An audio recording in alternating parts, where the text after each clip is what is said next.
Confucius say man with 3 chins should not put down man with 1. Ooh, it's okay, man. All right, and welcome we're to live. Morning Yes, Domestic. we're live. Hello. Do not hate on my double chin or triple chin. It's all good, baby.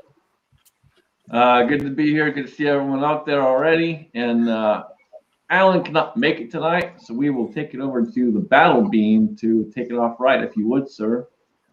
Well, hello, everybody, and welcome to Foreign and Domestic, another wonderful, wonderful show for you in store today. Be ready for another shit show, but thank you. With that being said, guys, let's go ahead and start with the Pledge of Allegiance, if you would, please.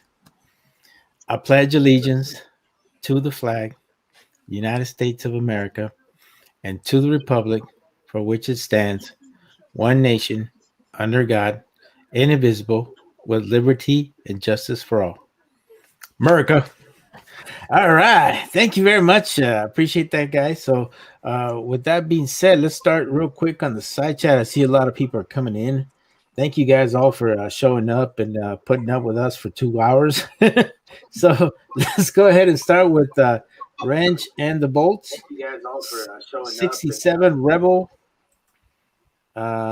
Lakeview Outdoors G23 reloading from the hot pot. What's up, bro?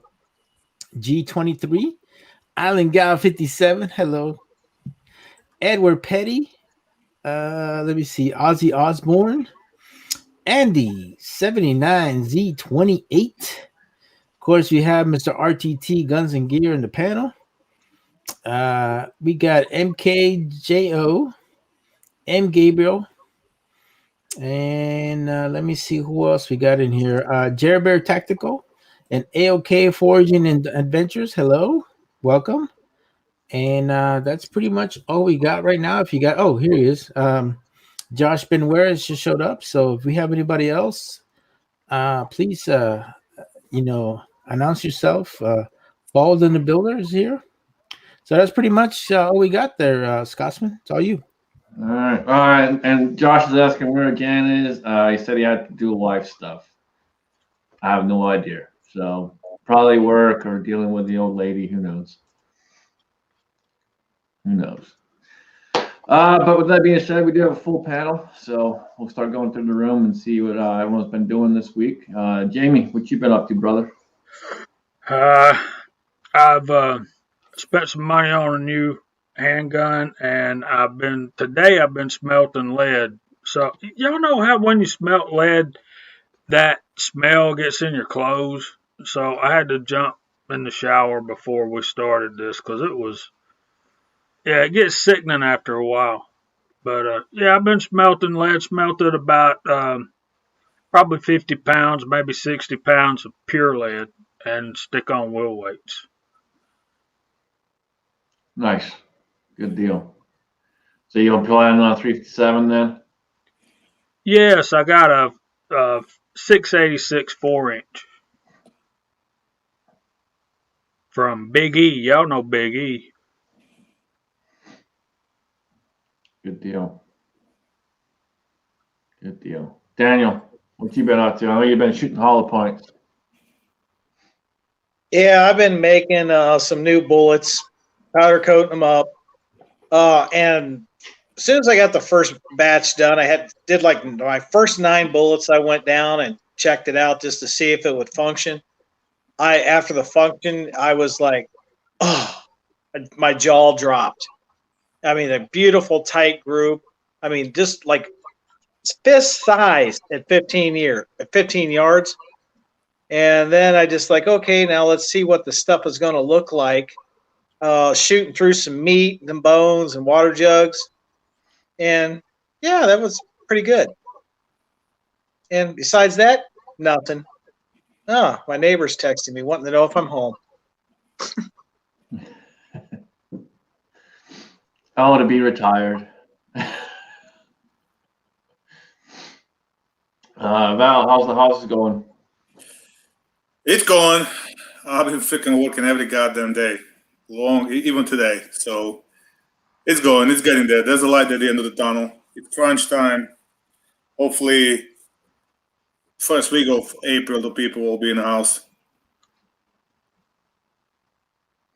So that's all I've been doing, just working. Beautiful day today. I was gonna go out shooting, but I got kind of stuck on a job, and by the time I realized it was like 4:30, it's kind of too late in the day to do anything. So, but weather finally broke down. We had a beautiful. It was in 60s. Hopefully, it'll stay like that for the foreseeable future. Cheers. Good deal. For those of you who haven't seen Ball's new channel, there is a link in the description of this chat. So jump in and go over there and subscribe. Check it out. Pretty cool. Yeah, try to keep it clean. Sorry, go ahead.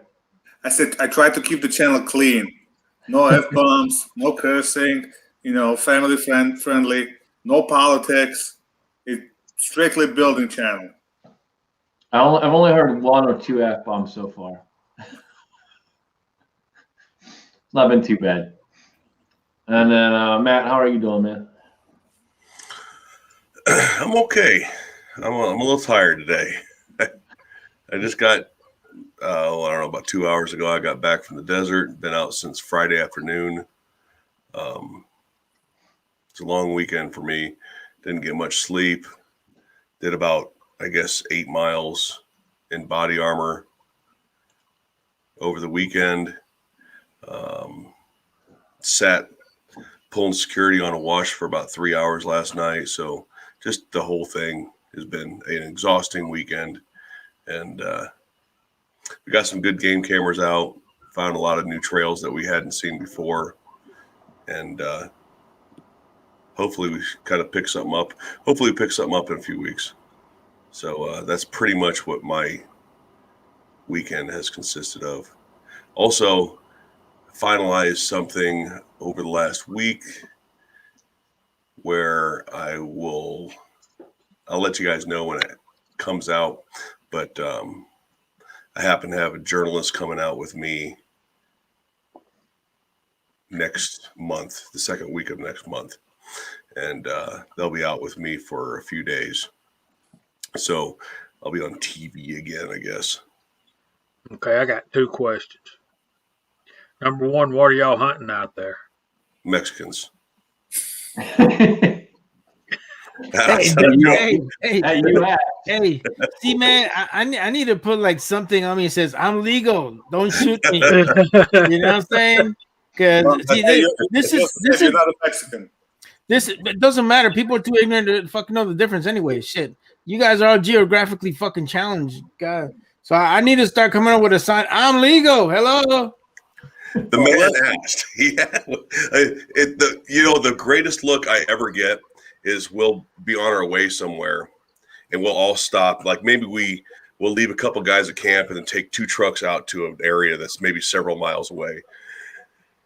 And we'll pass a gas station. We'll say, you know what, we'll stop. We'll grab some snacks or something to drink, right? And we're all in camouflage. And sure enough, the 22-year-old chick behind the counter, she's like, "Oh, y'all hunting? Yeah. What are you hunting, people?" And the look changes on her face. So go ahead. I answered the first question. Okay, the second one, this I hate the stereotype, but is this journalist another one of those ultra liberal liars that we're so used to seeing on TV at 6 o'clock every night? I hope not. She is. Well, I mean, you guys who know me probably know this happened about 4 or 5 years ago, when my militia group was on CNN with the show "This Is Life with Lisa Ling." What's happening again as a revisit? And she's while herself, she is pretty far left, like scary far left. Her show at least. She at least gives a fair shake in her show. And that's the only reason we ever said yes to it the first time. And it's the reason we said yes to it this time. So we will see what happens. Very cool. So it's a follow-up. So whether they following up on exactly, they trying to figure out what you guys have been up to, or what they following up with. Some of it's like what's changed, what's new, what's the same. But so last time they just did a spot on the group itself. It was a bunch of training video, some interviews and training footage and stuff like that. This time it's more of a historical comparison between militias of the founding days and militias today, how they line up with each other, not only idealistically, but the body of how they're made up and what they do and don't do and things like that. So there's that's what this one's going to be surrounded by. I probably shouldn't be saying a whole lot about it beyond that. But yeah. That's cool, man. I highly doubt people out there in chat land right now are like, CNN, he's ruining it. He's talking all about it, Most parts are pretty good. I think that's a safe assumption, but I doubt very many of us watch CNN. But yep, that's what's happening. That's what's happened in my life. That's pretty much what has consumed the last week of my life. And this weekend was a tiring weekend. Like I said, a lot of foot patrol, a lot of walking in and out of these sandy washes, a lot of sitting on these washes. I'm looking to start investing in the night vision here pretty soon. My thermal is out getting repaired right now. So it's just kind of things are in the air.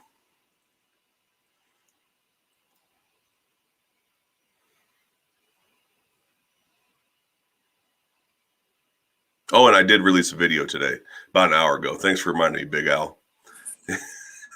Okay, so Scotsman's gone. So let me take over real quick. So where do we leave off at? RTT? Let's go with Val. Val, what the hell you been doing all week? I already said that. What about you, JH? You already said that too. Oh, I'm sorry, I wasn't paying attention. But what I've not been color doing commentator, sir. What I've not been doing has been playing with a brand new Dillon 550C. What's up with that? Yeah, I just let's just say a lot of bickering was involved in that. Kept telling, significant other like, hey, I need this. So I don't know, it worked. I got it. But yeah, it's more gooder. It's like going from a Kia to a Cadillac. It's a huge difference, and I like it. I was surprised how fast that thing can make some rounds, man. Ridiculous. And that's you doing everything on it. It's not like a full progressive. Those things are crazy. But I like the 550 because it's more forgiving than I would say another progressive press. Especially when you're starting out. So they're showing the Syracuse game, bro. Just want you to know that they're winning by like 5, so it's all good. But yeah, no, it's just chilling, man. Just enjoying life to the fullest, trying to stay positive. Yeah, I need to make a sign that says I'm legal because I don't get shot at. RTT's got issues, but that's all I got. Yeah, you definitely need to put a sign on you.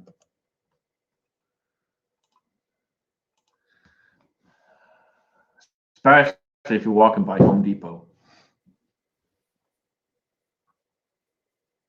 It's a rough life. It's a rough life. I've been avoiding Home Depot for that reason. You get hired like that. Absolutely, bro. I'd be freaking foreman of the Mexicans. It's all good. Yeah, if Home Depot didn't hire you, somebody come in the parking lot and hire you to build a deck or something. You're not really helping the stereotype. I just want you to know that. I know. Thank We're you. looking for work. We're You trying know, to find work. I have a suggestion for you. What were you gonna say, Val? I have a suggestion for you. Okay. Thank What you. you should do in front of a Home Depot, you should like unionize those wet bags over there, and you're the one who negotiates the daily rate, and you get the cut, so you don't have to work at all. And that would be perfect management position for you.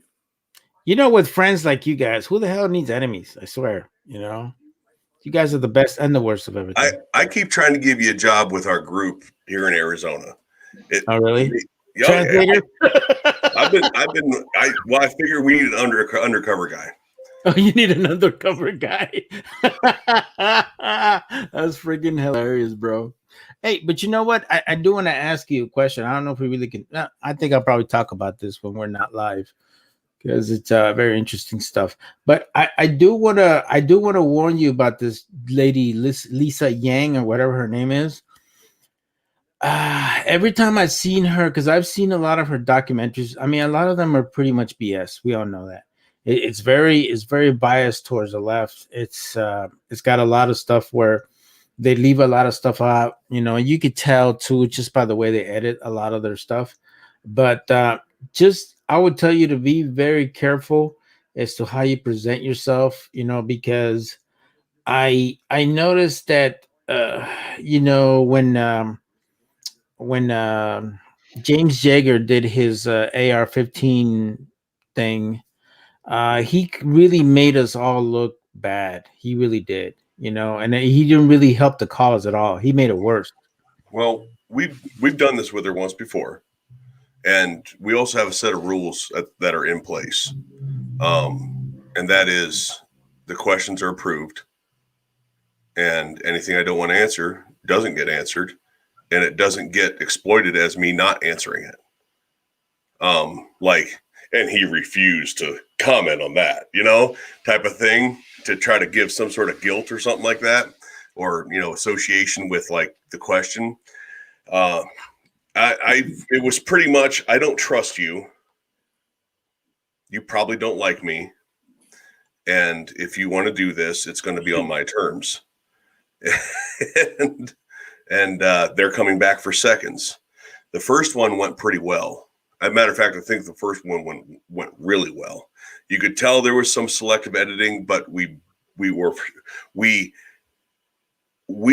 made sure that any selective editing that had to be done had to be fought for, because there were no easy, you know, the answers were done in a way that didn't really give an opportunity to leave one or two words out and cut it to make it sound worse, you know, things like that.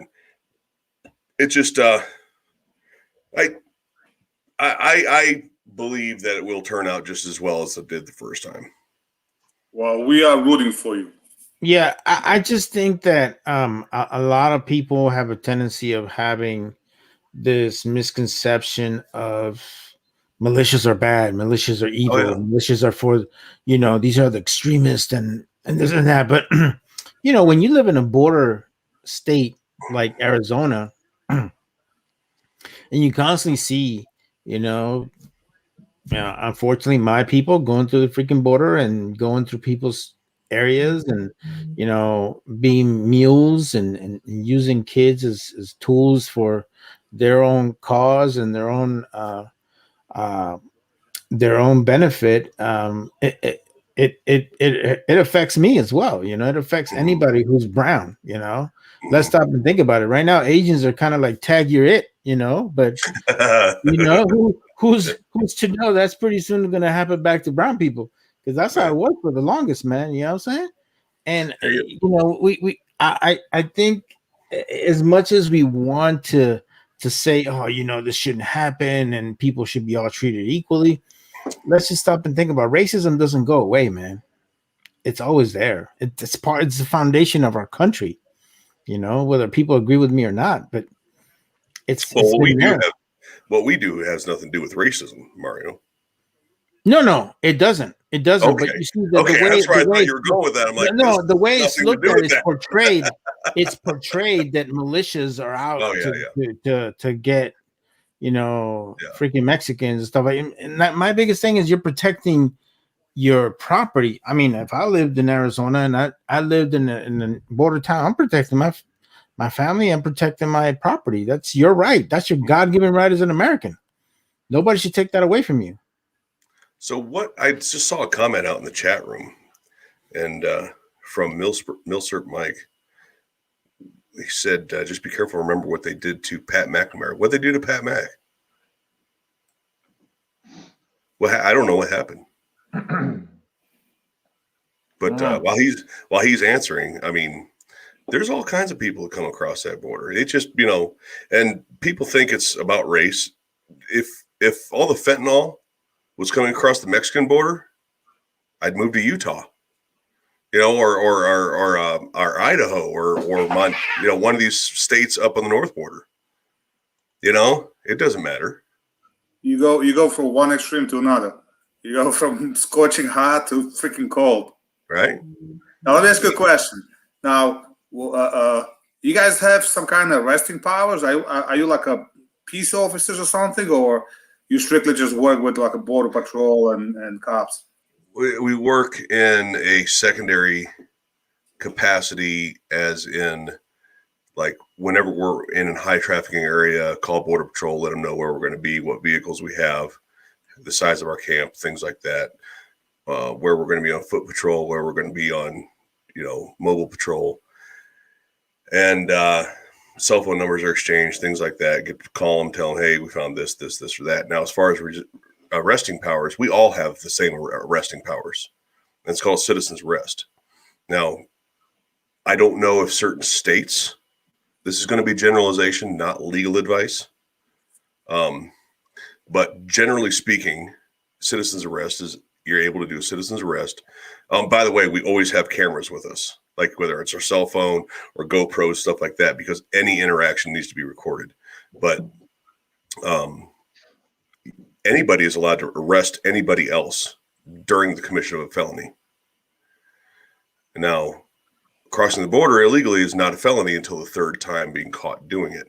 So we don't have that knowledge, so we can't assume that just because they're here illegally, it's a felony. But if they're armed, it's a felony. If they have drugs on them, it's a felony. Also, if they try to attack one of us, even if it's a misdemeanor attack, you're also allowed citizen's arrests in the protection of yourself or others. But you better damn near have it documented. You better damn well have it documented. I carry flex cuffs with me. And if need be. Now, the one thing we can't do is find them, force them to the ground and arrest them. That's called kidnapping. That's abduction. But generally speaking, when they're faced with a group larger than them that looks like people like me in camouflage with rifles and body armor, they tend to go, okay. And when you tell them to sit the fuck down and you separate them from their bags, which is the nice thing about us, is that the difference between like Border Patrol, Bureau of Land Management, Sheriff's Department, any of those guys that are involved in doing this sort of stuff, is we are not tied to Fourth Amendment rights. As soon as they stop, we strip them from their bag and go through their bags. Because there's weapons, there's drugs, there's no way that they are allowed to keep their bag when they're around us. And then, if they stop, you call it in, some voluntary surrenders. If they don't stop, you try to get back in front of them. You can't chase them down. You can't point your guns at them, things like that. Again, unless it's self-defense. And call in the Border Patrol. Generally speaking, at that point, though, especially where we were at over the weekend, it was 6 miles to the interstate. So by the time we call Border Patrol, they mobilize some guys to get there. They've already got to the interstate or wherever the hell they're going to be, But some of these deeper in areas, it's worth calling and saying, hey, they're heading this direction. Here's our coordinates. Get them. But The problem now is that they get caught and nothing happens. Yeah. You know, like people ask me why I don't spend more time actually on the border itself. Is because the border's full of quitters. You know, you see some of these guys in YouTube videos and documentaries where they're down on the border itself, and they find a group of 30 or 40 illegals. They're like, we caught 30 illegals. No, you didn't. You might as well caught hitchhikers, because they're wanting people to catch them, because they want Border Patrol to find them and say, okay, here's your court date that you're not going to go to, and then give them a ride into Tucson and let them loose into the state. But you get up a little bit farther up past the Indian reservation, because the Indians here get paid a lot of money to help the cartels through, to help the drug smugglers through, to help the coyotes through. You get up near there, and those are the guys that don't want to get caught. Those are the real nefarious guys. Those are the ones that are armed. Those are the ones that, they're carrying drugs, things like that. So in other words, if you actually wind up getting into a firefight, then it'll be a major shit show. Yeah, we got shot at once, and it was about, I guess, 12 miles north of the border. We got shot at from a ridge. We responded, went prone, lit up that ridge, and haven't heard from them since. So, RTT, I have a question for you. What are some of the changes that you've seen in the border since the new administration has taken over? Nothing. It hasn't really. It hasn't, for us. It hasn't really slowed much or gotten busier. So, a lot of Trump's policies that were like the turn back policy, send them back to Mexico to wait to come in. That only affected the quitters. That only affected the asylum seekers. That only affected the ones that were trying to get caught, that were then let into the country. That only affected them. It didn't affect the drug runners. So, y'all know my opinion on this.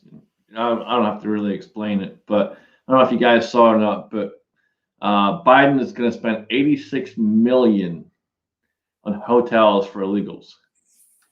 Oh, yes, I did hear about that. Yeah. I probably shouldn't say this out loud.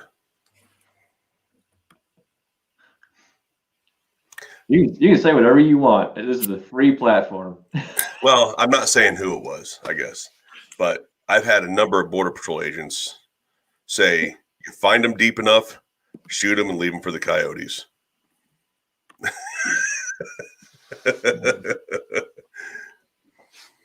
Don't blame it. Don't blame it. Absolutely. Freaking take care of it. Take care of business if need be. Yeah, we rescued some woman off of a mountain. I guess it would have been late last summer. She was stuck up there, been up there for 2 days, dehydrated. It was brutal that weekend. It was like 105. Sheriffs came out. We went up, we found her. I called the sheriff's department. Sheriff's department could barely get out to where we were at, much less emergency services, ambulance. But so our guys went up, brought her down, got her hydrated and all that.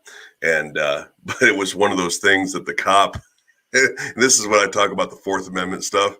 One of my guys called on the radio, says, hey, we spotted her. She's alone. Mind you, this is like midnight. It's dark. And we spotted her. It's alone. We found her. She's laying on the ground. And I asked over the radio, what does she have with her? Blah, blah, blah. Is she injured? Whatnot? She has a bag. I was like, get that fucking bag away from her. and the cop just started laughing. He goes, that's what I love about you guys. You don't have to worry about that stuff. Turns out she's some California hippie that has like 4 addresses and doesn't even know where she's at. Of course. Yeah. Of course, California. Yep. What a surprise. Oh, don't give me that look. Fucking Mexican hippie.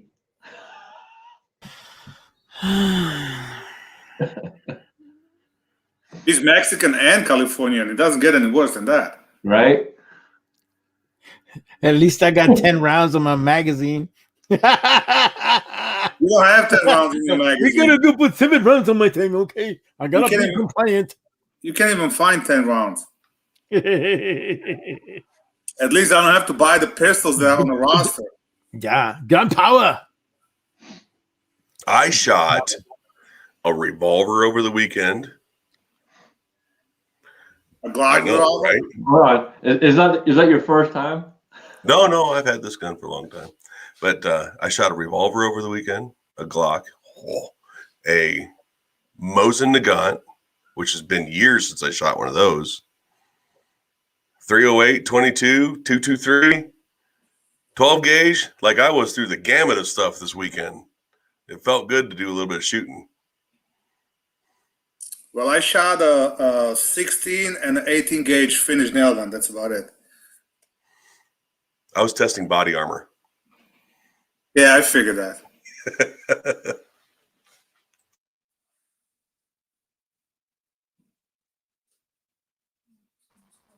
You gotta love those Mosin Nagants, man.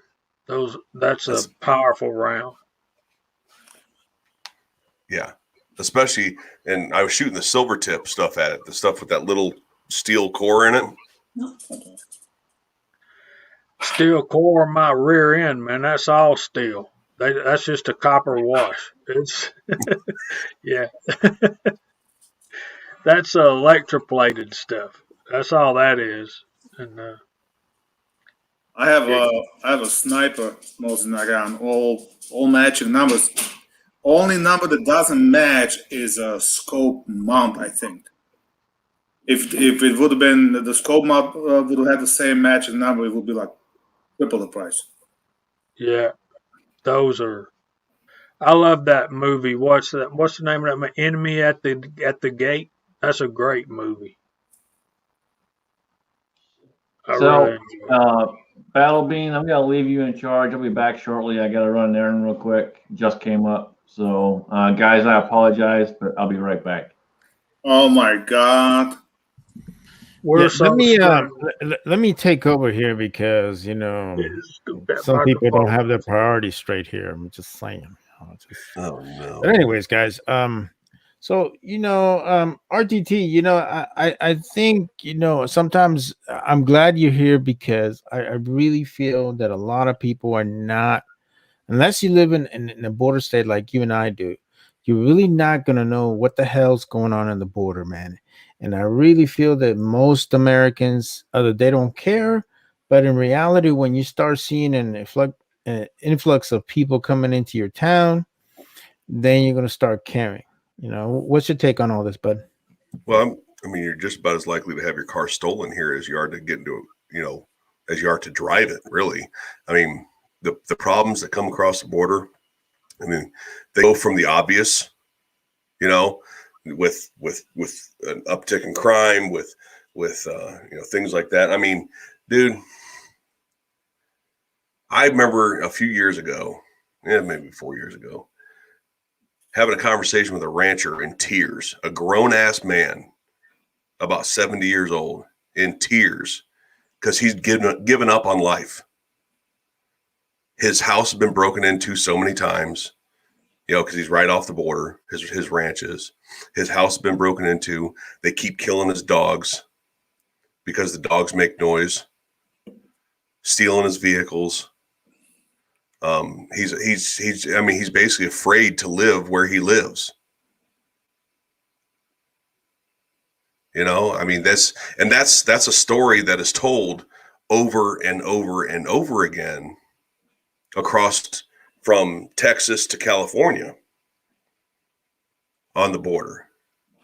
And so a lot of people, they think about the drugs, and then of course, the sex trafficking, human trafficking, kidnapping, child trafficking, things like that. They think about all that stuff, but they don't think about the people that just their homes.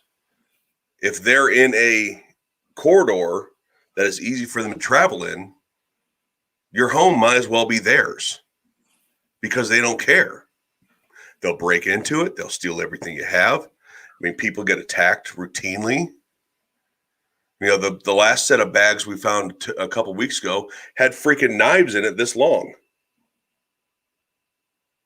You know, people wonder why we wear body armor. You know, I got a buddy that does the same thing. He doesn't have the time to actually be a member of my organization. He does it when he can. Former Army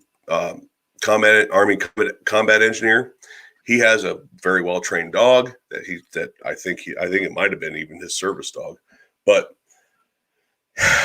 40 miles down the road from where we were this weekend, he regularly finds firearms in their bags. You know, it's hard to. There are plenty of people that come across the border that do want a better life for themselves. And that's not a lie. There are plenty of people that do. But this theory, this thing that's being put out in popular culture that, you know, it's because you hate black or brown people is why you want the border closed is just insane. The amount of bad that comes across the border, in my experience, far outweighs the good. Now, that's not to say that I've met every person that came across the border illegally. Obviously not, you know. But, I mean, one of the places we routinely go to is an abandoned ranch where there was a freaking shootout with the cartel and sheriff's department and BLM, and it's 105 miles north of the border.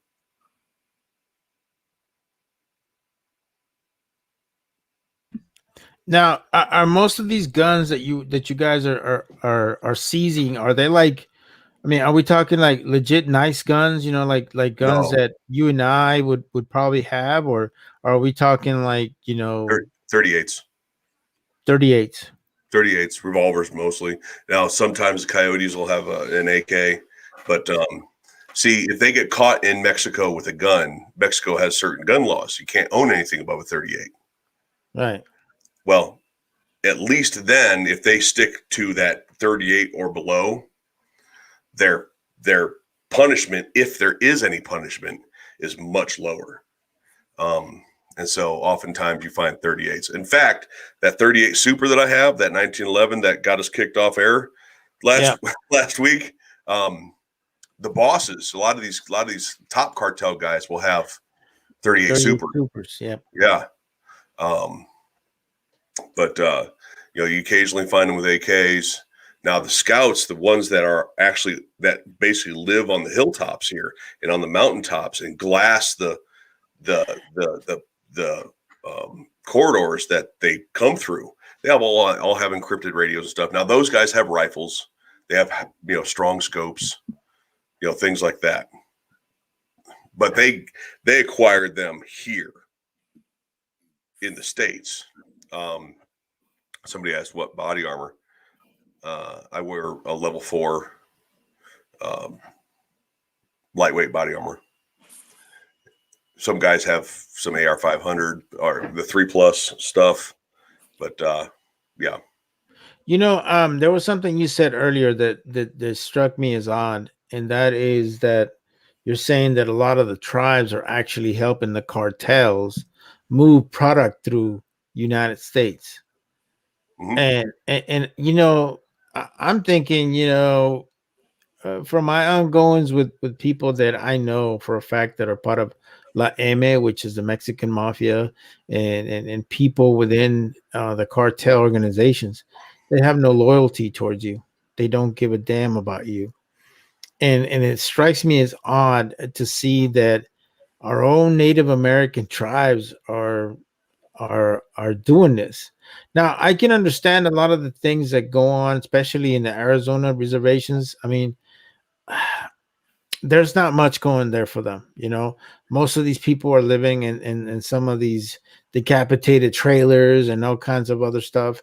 I don't understand why certain reservations are just so badly, run compared to some other ones that are thriving, like in the Midwest. So I want people out there to be clear. I'm not saying all Indians, right? There's a specific reservation. It's the Tohono O'odham, or you've probably heard me refer to it as the TO, but that is the big res that is on the border. Their res actually goes across into Mexico. And it was one of those contentious areas during border wall talks where people would say, well, the natives don't want the border going across their reservation. That's the res that they were talking about.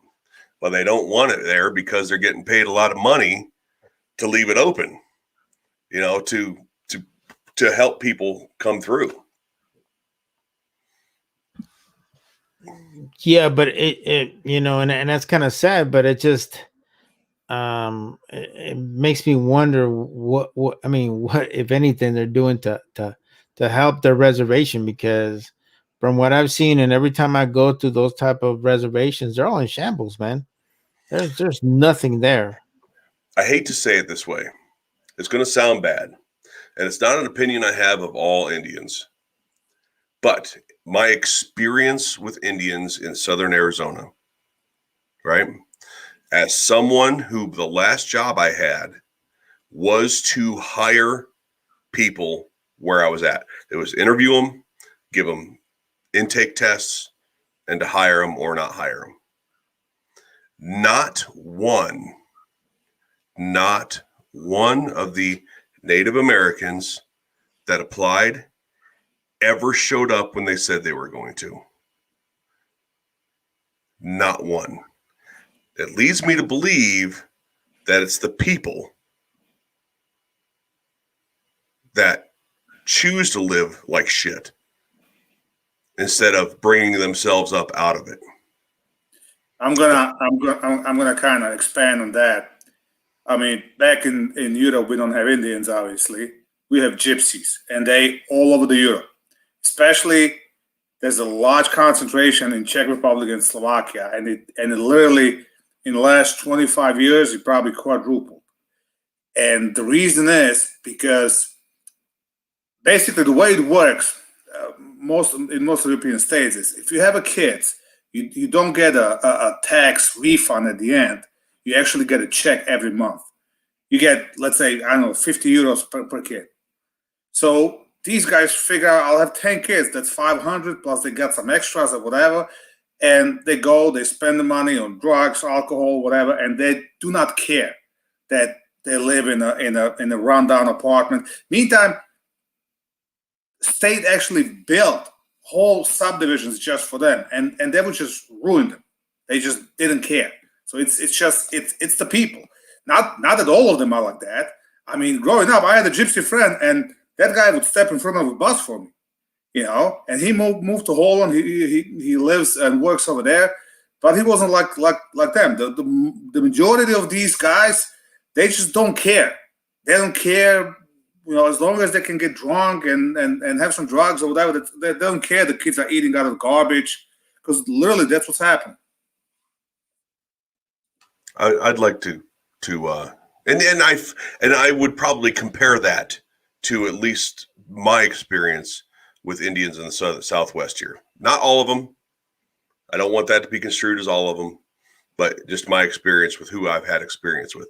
I do want to address, though, Billy Truth Be Told says, what is the point of civvies border patrol when the U.S. government is bringing illegals in by the millions? Just sounds stupid. I'm assuming he means a civilian border patrol. The vast majority of my group, first of all, are veterans, but we're all civilians now. With that said, with that said, even if the guy that I tried to stop made it to his destination, but it was a day later, if that day meant that that fentanyl didn't make it to that school and some 14-year-old didn't overdose, or that maybe that 10-year-old wasn't walking home by herself from school that day and didn't get abducted, even if I only delayed it a day, if you still call that stupid, then there's problems.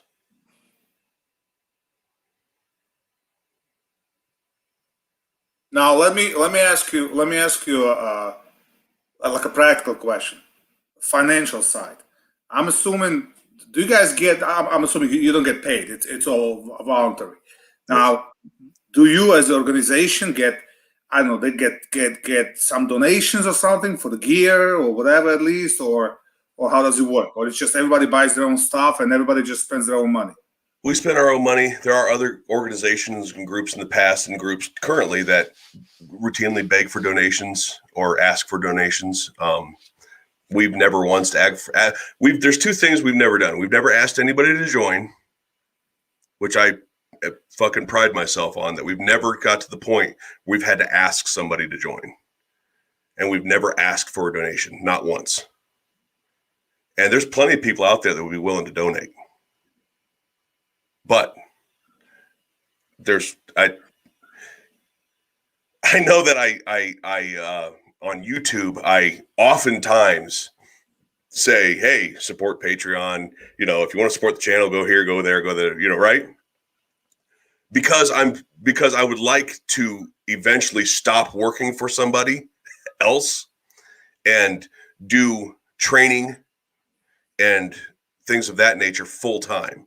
And it's one of the things I'm trying to do currently. So that is an ends to the, you know, means to the end by getting money through YouTube, by, you know, affiliates and stuff like that.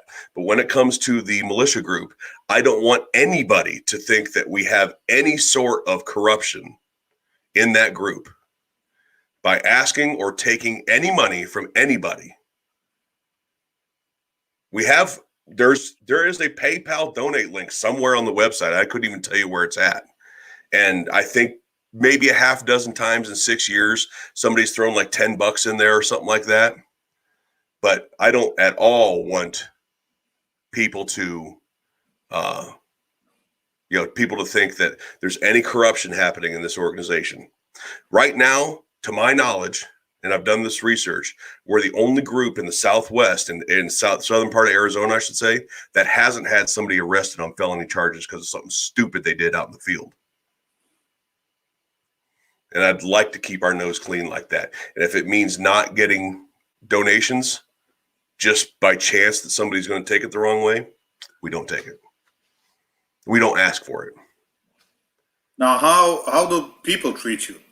Because I'm assuming wherever you go, like you said, you stop at a gas station or somewhere, pick something up, get something. So I'm guessing you got to go to same places more than once, so they kind of have to know you. Do they welcome you? Do they like look weird at you, or they don't have nothing to do with you? Most okay. So we dress in a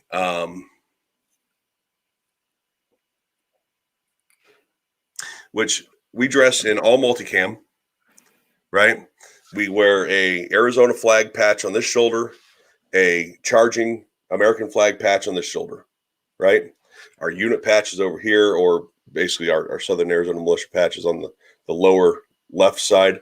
And on this side, we allow any morale patch plus our blood type patch. It says we have name tapes, say Southern Arizona Militia on one and our call sign on the other. Oftentimes people don't know the difference. And oftentimes they just think we are, because there's so many military bases around here. Oftentimes people just think we're in the military. And whenever anybody says anything about it, we correct them. You know, no, sir, no, ma'am. We're not, we're not active duty military. We're, a concerned citizen group or civilian, militia group. We're just trying to help out. and most people, it goes by them so fast, they don't really react.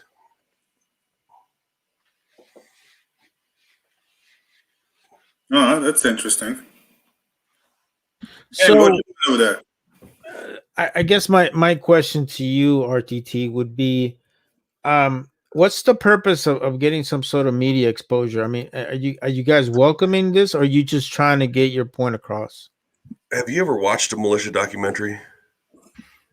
One, yeah, that's the one in Michigan. It didn't turn out well, did it? No, it did not turn out well. It looked really, really fucking bad. Like really, really bad. So, the first time we said yes to it, right, with the same group, this same journalist, it was for the sole fact of it was our opportunity to try to set the record straight. We didn't ask. It wasn't like we went out looking for it. They approached us, and we thought long and hard about it and said, this is our opportunity that if we do this right, to try to put a little bit of positive light on citizen, militia groups, patriot groups, whatever you want to say. And the first time it turned out well. In fact, I remember watching when the first one was all over social media. I remember seeing people say, I was led to believe these kind of people were different than this, and again, this is sort of like what I said about, if I can stop one 14-year-old from overdosing, just by making the guy late, just by making that drop miss a day. If that documentary changed a half dozen people's minds, they're going to tell their friends when it comes up. We see this as the same opportunity. It's not about us getting media exposure, right? It's not a selfish for us. It's a selfish for all of us, so that patriot groups, militia groups, and all that get somebody out there that doesn't walk up and just make a damn fool of themselves. And oftentimes that's what happens in these militia documentaries. Yeah, that's very interesting, and I appreciate the fact that you're putting that out there. It's very interesting. So we're coming up to the close to the 1 hour time frame. Let me just go through the side chat real quick, because we got a lot of people out there watching. I want to say thank you everybody for watching. We got 58 people watching, so let me make sure we get them all recognized here. So we got Pro Carry Truckers out there. How you doing, sir? Willie Bullet Man, Billy the Truth Be Told, Ball the Builder, Hitting Steel California. How you doing, buddy? Walter Davis, Armament and Access G23, Lakeview Outdoors, Ron T. Sawyer, sorry, messed that one up. Andy 79Z28. Of course, we have Mr. JH586 on the panel. Squatch Reloading out there. How you doing, sir? Thank you. Hey, by the way, thank you for those videos, bro. They helped me out. Guns and Barbecues out there. Max Rampley's out there. Vanessa Kitty. Armament and Access is out there. Fuzz Forks is out there. Poco Loco is out there. Patriot in the Dark. Texas Bullet. Fuzz Fork is out there. Let me see. Vanessa Kitty is out there. Adionir. I don't know if I said that right. I apologize if I didn't.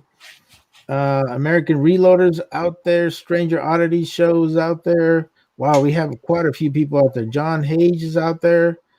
Ozark Yeoman is out there. Ghost Rider USA. Wow, we have quite a few people. Broke Loaders out there. And I think that's pretty much it. If I miss anybody, West Covina, Pat's out there as well. How you doing, Pat? Good to see you. If I miss anybody, hit me up real quick so we can make sure everybody gets some love from the panel here. Uncle John, thank you, sir. Appreciate you being here. So this has been a very good discussion. Can I answer somebody real quick out there? Yes, sir. All right. Where the hell did it go? Somebody asked. Walter Davis said, "How do you volunteer?" We have a website, SouthernArizonaMilitia.com. That's SouthernArizonaMilitia.com. You know, and but you have to be 18 or older. You have to be able to. You have to be able to be out every other full weekend, Friday through Saturday, or Friday through Sunday, with the occasional 4 and 5 day, week-long ones on just a couple times a year. But you have to be a permanent resident of Arizona, and you need to live in this area. You can't live 5 hours north, up by Vegas, and be a part of this group, because that's just not. It's too far. There would be not any participation, and there's no successful group that survives without participation.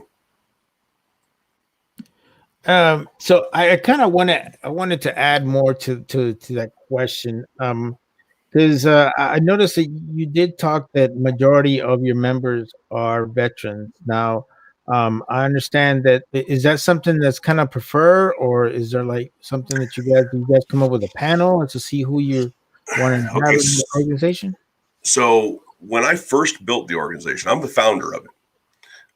When I first built the organization, the majority was not vets.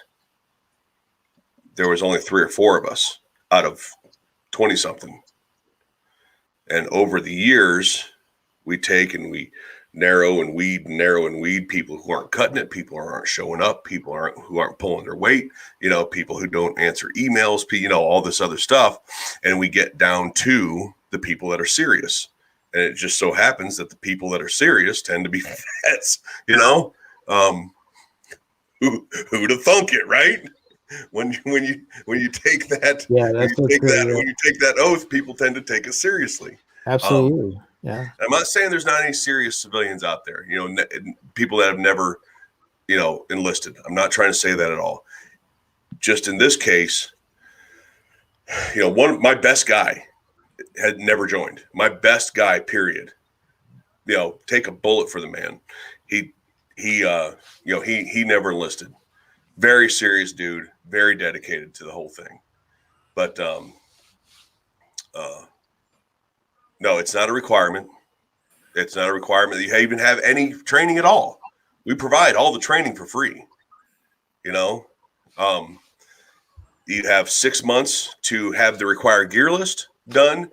You have a 90 day to 6 month or 3 month to 6 month probation period, depending on how you're doing, depending on how often you're there, so on and so on and so on.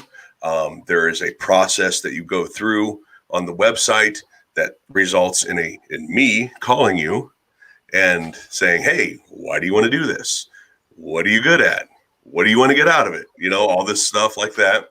And then there's an in-person meeting, and then you finally come to the first, outing, and you officially start your recruitment process or your probationary process. So what are some of the things that you feel that you've done different compared to some of the other militia groups out in the country? What do you feel that stands out from your organization compared to some other ones out there? That's a question. That's kind of a question that we were asked last time during the documentary, and it's a hard question to answer because there's so many groups that do such a variety of things that it's really hard to put a light on the right answer for that. I can tell you what makes groups in this area, Texas, and even Southern California different from groups throughout the country. And that is, we actually have a mission. So many other groups, somebody out there said the PA militias don't do anything. What are they going to do? Yeah, you can train, and then you can train, and then you can train some more, then train some more, train. And before you know it, you're like the Army without a war to go to. And that's all you're doing is training. You just train, and that sort of a broken record routine tends to lose people. Well, we have the border to worry about down here, and I think that's one of the things that makes groups in the southern part of the country so much different than groups in the northern and Midwest part of the country, is that we actually have something to do, so to speak. I mean, when I lived in Ohio, I wasn't going to like go float in a dinghy at the Canada-Ohio border in the middle of Lake Erie, making sure, Canadian gangbangers weren't importing molasses.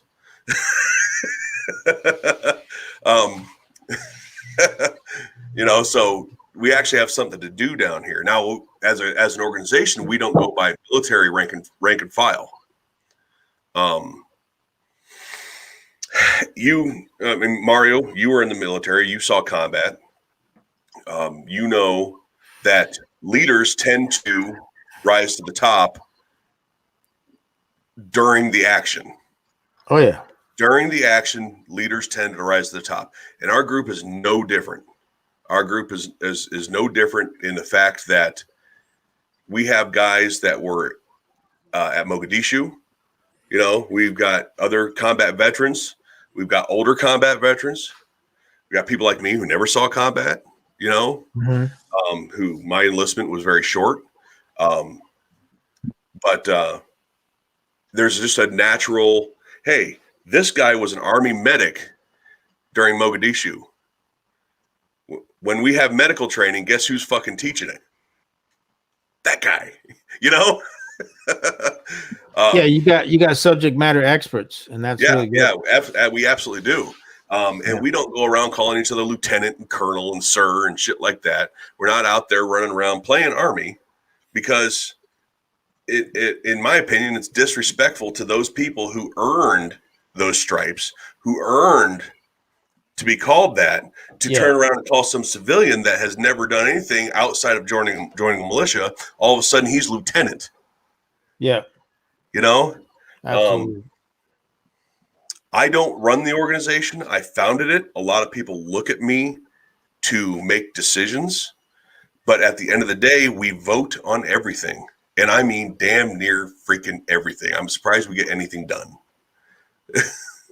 So let me ask you this question. When this all first started going in your head, what is it that triggered you to say, you know what, I'm just going to start my own organization? The lack of good ones here. Okay. Absolutely. And that was the same answer till the day I die. I was in a group when I moved here. Mm-hmm. I joined a group here the second day I lived here. I had already known who they were. I had already talked to people. And the leadership and organization of that group was dog shit. And I finally got tired of it and left and said, well, if you're not going to do it right, I will. There you go. It's very interesting stuff. I mean, this topic kind of took a majority of our first hour, Scotsman, but I think it's one that's really, shedding light to what's really going on in the border for a lot of folks out there that, maybe not really know that much about what's going on over there. For me, I have quite a few of my soldiers that are Border Patrol agents.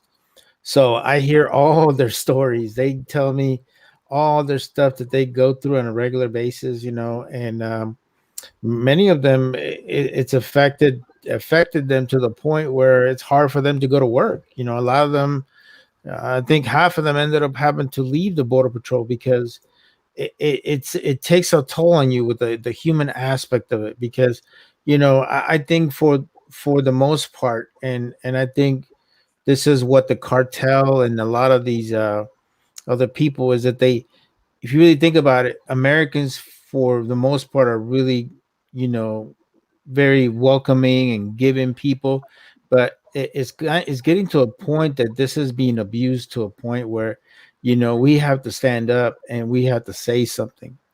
And if you really think about it, this has been going on for a long time. This kind of shit to light when George W. Bush was in office. and it's continuously, progressively gone worse and worse and worse.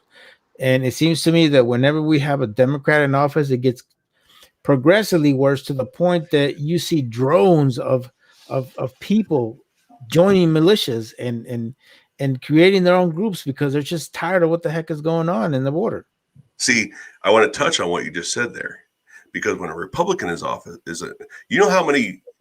I take a guess on how many recruitment phone calls or how many recruitment emails we had, recruitment request emails we had in the 4 years that Trump was in office.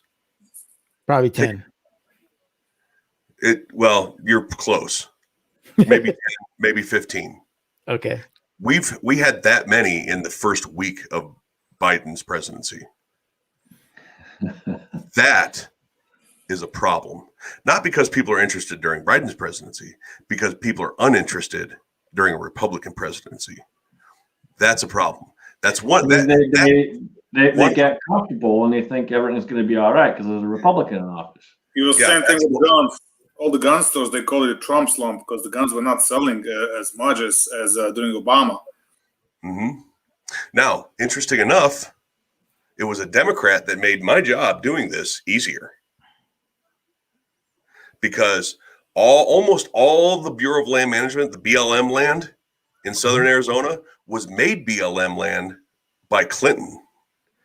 And now it is public land that we can do all the camping and shooting and patrolling and all that stuff that would have been private property to be, had he not done that. We can just go out and do this as we please without trespassing or asking permission and things like that. So coincidentally, oddly enough, it was a Democrat that actually made this easier to do. Nice. So here's a question for everybody. Dream gun, pistol and a rifle. No Glocks allowed. If your dream gun's a Glock, you got problems. Yeah, what's your dream gun? Money's no object. So for me, I'll start on that. For me, Smith & Wesson Model 29-1. It is probably the rarest 29 out there. They only made between 300 and 500. No one knows the exact number. I've only ever seen one in my entire lifetime, and I had the pleasure of touching it. And I was shaking during the entire process because the price tag on it was $6,500. Worth every penny, but I didn't want to drop it. Unfortunately, I couldn't afford to buy it, so it's still on the list. Dream rifle, that's a tough one. That one, I'll have to think about that, and I'll pass it on to Matt. You're going. I got nothing. Like, I'm sitting here thinking, it's like, I don't even know. Like, I can think of a couple guns that I'd like to have that I don't have, but like, there isn't that unicorn that's like, this is the one that I really, really want. Like, I wouldn't mind having back 30 carbine. That was the first rifle I ever shot, was an old 30 carbine. I'd like to have a Steyr AUG. I'd like to have a Polytech AK. But I just can't think of one that's like that dream gun. As far as pistols or handguns, probably the one gun that is sort of like I wish I've always gotten my hand on, and it really didn't matter so much what the maker was just a 2-inch or a snubby 44 Magnum revolver. Only because it is what George Clooney carried in Dusk Before Dawn. And that was a cool fucking movie.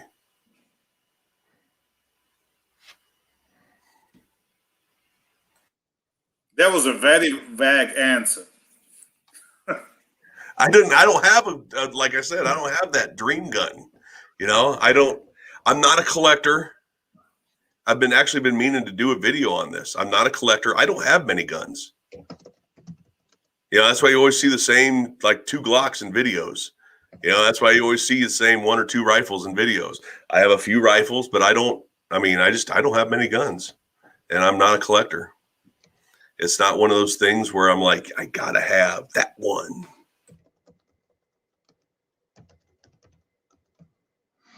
All right, Battle Bean. What's the Mexican want? Mine would be a Winchester. Was it an 1872? Like the one that was in freaking the one that Kevin Costner had. What was it called? 1873. Yeah, I would love that, and I would love a Luger, a World War II Luger with German markings on it. That's what I would want. It's a good pick right there. Yep. I've seen a couple of those over the years with all the markings, 100%.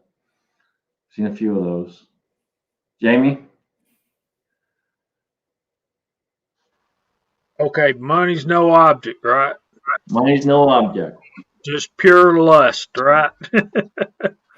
I would, again, a Model 29 would be great, and that's not unreachable. But yeah, Keith Gregory said it too. A CZ Shadow 2. Those things are awesome. I shot the Scotsman. I ain't gonna say that. That's a fine pick. But money's no object. The Smith and Wesson's coming out of me. I want a Model 3. Schofield maybe. Whatever. But a Smith and Wesson Model 3 would be my pick. And there's rifle, I don't have much. When it comes to rifles, I'm not an elaborate kind of guy, but if money's no object, I'd get one of those, either a Seiko or a custom built bolt gun for long distance shooting and for hunting. Maybe the Colorado, one of those custom made bolt guns. Yep. Daniel? Oh, well, we're talking about our next gun purchases? No, it's green pistol and green rifle. JP and that 9mm. I shot one before. I know Scotsman and Bald there. You both seen it and probably shot it. I want to get one of them. And probably a Checkmate. Not one of those stupid looking Checkmates with all the handles and everything going to the side, but just a really nice, either that or a tactical sports orange in a 9mm. When I come up with a dream gun, I just set my sights on it, save up and buy it, and come home and give it to the wife. Fuzz got it right, guys. We all missed it. Fuzz got it right. A Colt 1911 and an M1 Garand.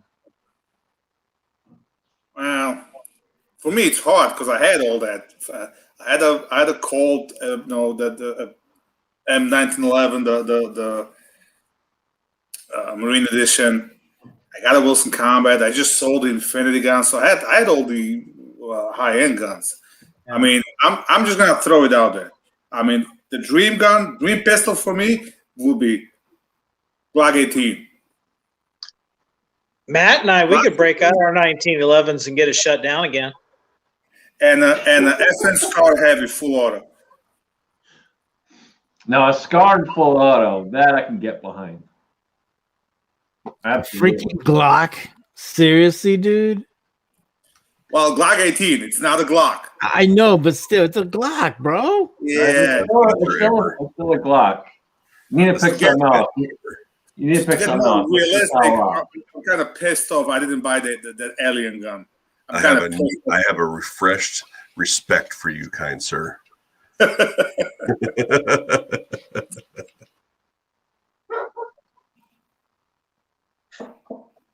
Nothing screams fun like 33 rounds of full auto in a pistol. In about a half a second. That thing gets rid of ammo quick. What's that question about the large Magnum primers? Yeah, Primers? yeah. Edward Yeah. Petty. He's just asking about if he uses the Magnum Primer for a 45 ACP. If he loads with minimum charges. Edward, you can load your regular load. It's not gonna affect it at all. You can go ahead and use it. No problem whatsoever. It's gonna bang gooder. Yeah, if you wanna play it safe, start 10% less on your load.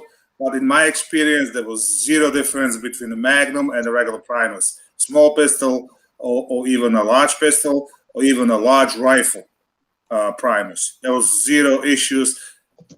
Go ahead and use them. I shot tens of thousands of small Magnum pistol primers. No issues whatsoever. Hey Val. Yep. Can I change my answer to you? Yeah. I would like to get a SIG P320. Which one? Any of them, because hand grenades are illegal to buy, but I can buy those and just throw them and they explode. Well, just to piss off Mario, I have a Luger too. I have a 1918 Luger, and it goes nicely with the 1918 8mm I have. And they're both made in Erfurt factory. I hate you. Why? Because I want it. I'll sell it to you. Yeah.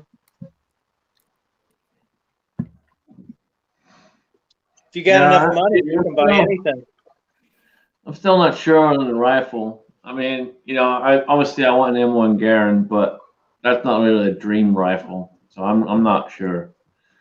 I'll have to get back to that one. Now there's this YouTube channel, Edwin Sarkasian. He does all these videos with the fucking hand grenades. I don't know where the hell he gets them. And I don't know where the hell, because one time he was shooting his videos from California. He had all these freaking California compliant guns. Now I guess he's doing it in Vegas or somewhere, in Nevada. You can get them with proper licensing. They're expensive, but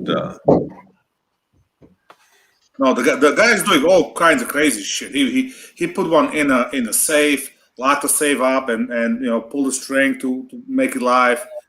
He threw one into like a concrete bunker. Well, I got two announcements. Number one, Matt, you're gonna love this because this is just for you. I bought a Glock. Bullshit. It'll be here in a couple of days. So, you're gonna love the video. I bought it just for you, I swear.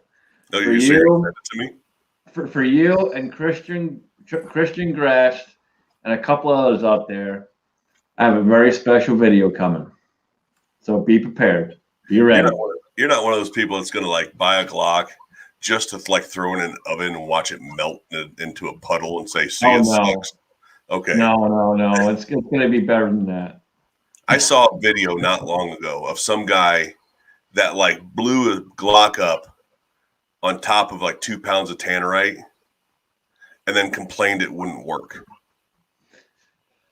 Well, it's supposed to be perfection, so it should, right?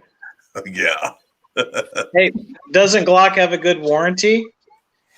They do. Well, we're going to find out just how good that is. Because you can do that to a high point, and the factory will replace it. Yeah, I used to live about 45 minutes from High Point. You could go to High Point and literally destroy the gun in the parking lot, and they'll replace it. You have to hand it to Glock though. Glock spends a lot of money to promote the competition shooting.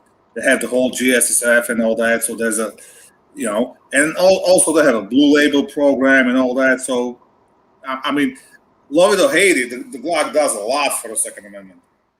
So it's not a chocolate Glock. And as far as the haters go, I'm gonna piss off a lot of people. I'll just tell you right now, it's gonna piss a lot of people off. It's gonna be fun, but it's gonna piss a lot of people off. I'm looking forward to this one. And it was worth every single freaking penny I spent. I had to move out of Ohio, didn't I? I could have been there for it. You could. You could. You could have helped us. You could have helped me film it and make it perfect. Yeah. Instead, Don't you have relatives that still live here, Matt? Say again. Don't you have relatives that still live here? My kids live there. My folks are in a nursing home there. All my family's there. In fact, I got some family up in Seattle. My sister lives up north of Phoenix, but I don't talk to her. But yeah, most of my family that I talk to is in Ohio still. Well, if you just happen to come around, just give us a call. I'm hoping May. May. May is usually when I come back.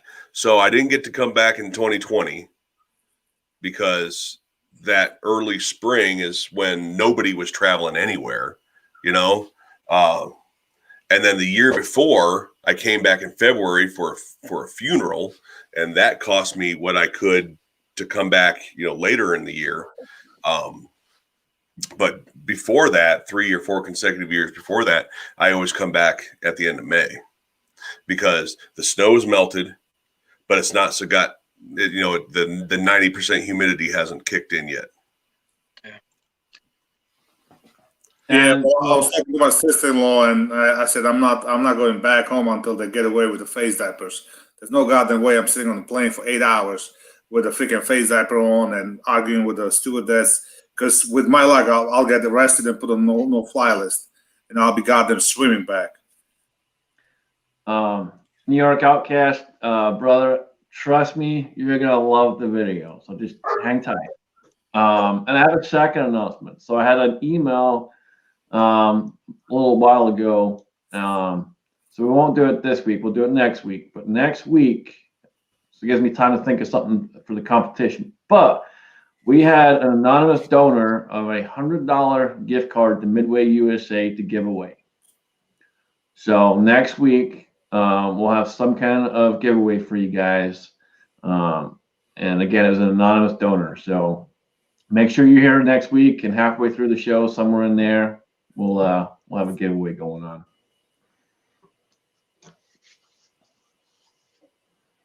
Speaking of giveaway, I'm adding to mine. You can tell everyone, please do. Oh no, gotta watch the video. Well, I got to make my promo for you, Matt. Yeah, your buddy upstairs there already has. What the fuck are you waiting on?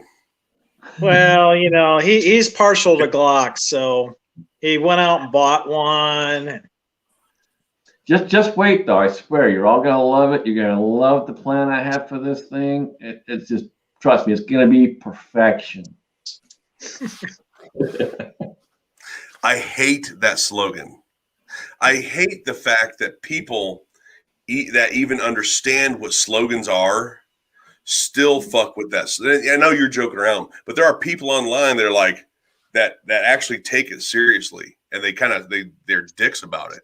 Oh, they get pissed off big time. Yeah, yep. It's like you really thought Gillette was the best the man could get. You really think Kessler's as smooth as silk just because it says so on the bottle? I mean, these are slogans. Hey! I stand behind Gillette. I couldn't say anything because I don't shave, so I don't know. I'm sure Battle Bean probably has input on that one. Yeah, Gillette is okay, but you got Harry's and you got Manscaped and Manscaped. You're talking about shaving your face, and you throw in shaving your balls in the goddamn mix. Well, that's part of it too. Damn it, don't hate, man. You gotta use that lawnmower 2.0. Don't hate. Oh, so you can grow the beard and shaving your balls. Okay. Yeah, hey man, don't be hating, all right? If you guys are gonna shave, there's only one way to really shave, and that's a straight razor. Otherwise, it just ain't a razor. You know that is so true. I like that old school thinking there, Scotsman. It's more gooder. I like that. That's what But you know the barber problem uses. is. I'm sorry, Val. Go ahead. I said that's what my barber uses. Is this Mexican barber shop I go to all the time. That's all they use, straight razor. Whatever But he does with trim. I think you just have to have that craft to be able to shave with a straight razor. Nothing wrong with it. I know I'll cut myself. I'm a dumbass. Look Well, like Freddy Krueger and shit. there's no argument there. You are a dumbass. Yeah, look. Look like freaking Wolverine's fucking bad nightmare and shit. So somebody left a comment out there. I don't know how to reply to it. Okay. Anna Lee Brown says, RTT Guns and Gear, my mom is buried in Findlay next to her son that died. I haven't gotten to visit the grave yet. Like, do you say, wow, like we have something in common, or cool? Like, I don't know how to respond to that, because Findlay's where I'm from. And it's just like, I'm a little uncomfortable. Like, how do you respond to that? Like, you can't respond good, because that's disrespectful. You know? She wants to meet you in the graveyard. You got to watch for Anna Lee Brown. She's from Kentucky. Yeah, I don't know. It's like I read that and I went, like, you don't go, wow, like, cool. No. It's like, hey, cool, your mom's dead. Family. Really, that bothers you? It doesn't bother you that she says she's buried next to her son? If it's her mom, wouldn't her son be her brother? Is that what she said? Yeah. My mom's buried next to her son, so shouldn't be she's buried next to my brother? Anna, you're killing us here. Well, unless it was from a different marriage and things like that. Well, it'll still be her brother, no matter what. Yeah, I guess. Drinking incest going on up in here.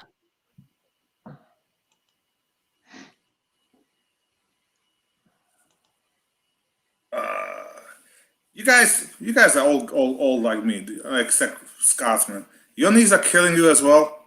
My knees are freaking killing me. Yeah, bro.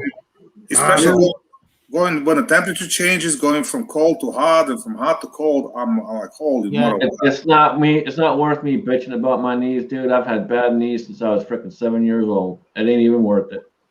Yeah, I'm sure. But it's not like the worst part is when I sit down. Like I'll be sitting here talking to you. But you gotta stretch them out, dude. I got a hard time getting up. Are you stretching out your knees? Yeah, I'm trying. Oh, okay. I'm trying to move them. That's one of the reasons that I sit at a bench instead, and I have the bench raised up high, and I have to sit on a high stool so I can, if I want to put my legs up, I can put my legs up, but I also stretch them out. I want to stretch them out and don't have to really move around too much. Yeah.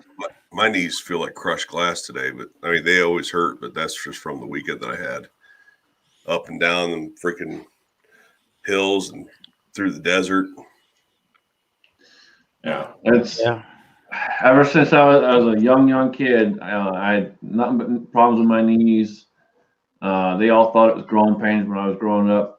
And then I got diagnosed at 7. I think it was 7 or 8, somewhere in there, that I had arthritis in both my knees. And to this day, it just doesn't matter what I do. It's always a pain in the ass. I just deal with it. No, it's a pain in the knee.